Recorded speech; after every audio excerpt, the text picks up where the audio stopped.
మళ్ళా దేవుడు చెప్తున్నాడు, ఇప్పుడు నేను చూస్తున్నాను, మిమ్మల్ని చూస్తున్నాను. ఆ ఇస్త్రీ పెట్టి దగ్గర, ఆ ఇస్త్రీ బండి దగ్గర ఇస్త్రీ చేస్తున్నప్పుడు ఎవరో తెలియదు. మరలా దేవుడు చెప్తున్నాడు, ఒక స్త్రీ ఒక పురుషుడు వచ్చిన్నాడు, నువ్వు ఎలాగైతే వచ్చావో అలాగే ఇక్కడి నుంచి వెళ్ళిపోలేనే మాట నేను వినపడుతుంది నాకు. కానీ దేవుడు అంటున్నాడు, అలాంటి మాటలు నీకు వినబడినప్పుడు కూడా దిగులు పడద్దు, భయపడద్దు, దేవునికి తోడు ఉన్నాడు, దేవునికి తోడు ఉన్నాడని చెప్పమన్నాడు. దేవుని స్తోత్రం కలుగుగాక.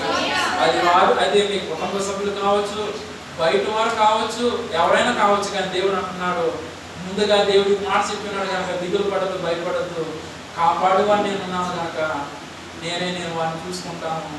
దానికంటే ముందుగా దేవుడు అంటున్నాడు, ఈ మాట విన్నావు కనుక నువ్వు దిగులు పడద్దు, నా దగ్గర ప్రార్థన చేయి.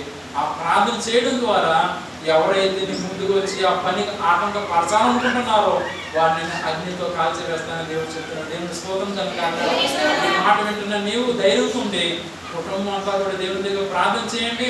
ఆ ప్రార్థన విన్న దేవుడు మిమ్మల్ని దేవుడు బహుగా దీవించిన కాక, దేవుడి కోరుకున్నాడు దీవించిన కాక. ఆమేన్.